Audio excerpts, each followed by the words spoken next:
თურქეთის სირიასა და ერაყში საჰარა ოპერაციას ისევ განაგრძობს სამთავრობო საავიაციო ძალების მთავარი სამიზნე ქურთების მუშათა პარტიის შეერაღებული დაჯგუფების და რადიკალი ისლამისტების სამხედრო ინფრასტრუქტურა.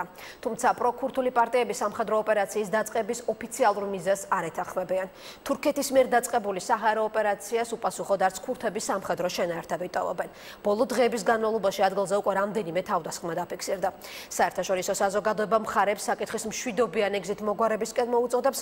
ოფიციალური ბერლინი კი თურქეთის ხელისუფლებას სტამბულში მოსალოდნელ ტერაქტებზე ღიად აფრთხილებს. თურქეთის სამთავრობო არმია ერაყის ჩრდილოეთით ქურთების სამხედრო შენაერთების პოზიციებს ბომბავს. ანკარამ ფართომასშტაბიანი საჰაერო ოპერაციის დაწყების გადაწყვეტილება მიიღო. ქვეყნის პარლამენტში სიტყვით გამოსვლისას თურქეთის პრემიერ-მინისტრმა განაცხადა, რომ მისია წარმატებით დასრულდა. დასავლეთის ქვეყნები თურქეთის თავდაცვის უფლებას აღიარებენ, თუმცა ანკარას ქურთების მუშათა პარტიასთან მიღწეული სამშვიდობო ძალისხმევის შენარჩუნებისაკენ მოუწოდებენ. ცნობილი ხდება, რომ საერთაშორისო ტერორისტულ ორგანიზაცია ეგრეთ წოდებულ ისლამურ სახელმწიფოსთან საბრძოლველად თურქეთი შეერთებული შტატების მეთაურობით მოქმედ კოალიციას ინჯირლიკის სამხედრო ბაზას უთმობს. საჰაერო ოპერაციის ფარგლებში ჩვენი სამიზნე ქურთების მუშათა პარტიის ბაზები, საწყობები და არტილერიის საცავებია. ყველა სამიზნე უკვე დაიბომბა. ამერიკის შეერთებულ შტატებთან შეთანხმება მიღწეულია. გადაწყვეტილება მთავრობის ხდომაზე იქნა მიღებული. შეთანხმებას წერილობითი სახე არ აქვს. ინჯირლიკის ბაზა საჭიროებისამებრ ნებისმიერ დროს შეიძლება იქნას გამოყენებული. ჩვენი სამხედრო მაღალჩინოსნების შეხვედრებზე მოლაპარაკებებს აწარმოებენ. ვაშინგტონთან შეთანხმება სირიის ჩრდილოეთში ქურთების საჰაერო მხარდაჭერას არ ითვალისწინებს. საჰაერო ოპერაციის დაწყების შემდეგ თურქეთის ტერიტორიაზე ქურთების დაჯგუფება გააქტიურდა. თურქეთის პროვინცია სირნაკში ქურთების მუშათა პარტიის მებრძოლების თავდასხმას 3 თურქი ჯარისკაცის სიცოცხლე ემსხვერპლა. მოკლულია 1 თავდასხმელიც. შემთხვევის ადგილას თურქეთის თავდაცვის სამინისტრომ უპილოტო ვერტფრენები და სამხედრო დანაყოფი გაგზავნა. სამხედრო ოპერაციის ზონაში მცხოვრები ეთნიკური ქურთები საცხოვრებელ სახლებს ტოვებენ.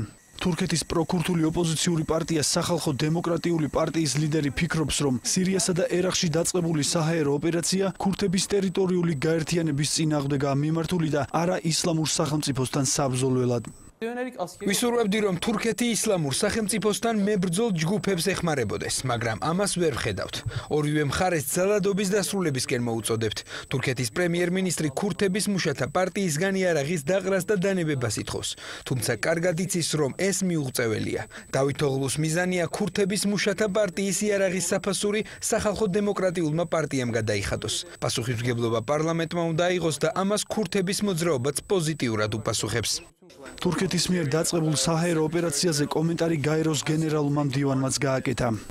თურქეთის მოქმედება გაეროს ქარტიასთან შესაბამისობაშია და თავდაცვის უფლებას ითვალისწინებს. გმობ ტერორისტულ თავდასხმებს. გაეროსის პრინციპული საკითხია, რომ ყველა მიმდინარე საკითხი წყენის არსებობის მიუხედავად მშვიდობიანი გზით, დიალოგის საშუალებით უნდა მოგვარდეს. გასულ კვირას თურქეთის ქალაქ სურუთში მომხდარი ტერაქტის შემდეგ თურქეთის სამთავრობო არმიამ სირიასა და ერაყში ეგრეთ წოდებული ისლამური სახელმწიფოსა და ქურთების სამხედრო შენაერთების წინააღმდეგ საავიაციო იერიშები დაიწყო. ქურთების მუშათა პარტიამ თურქეთთან 2013 წელს მიღწეული ცეცხლის შეწყვეტის შეთანხმების გაუქმების შესახებ განაცხადა.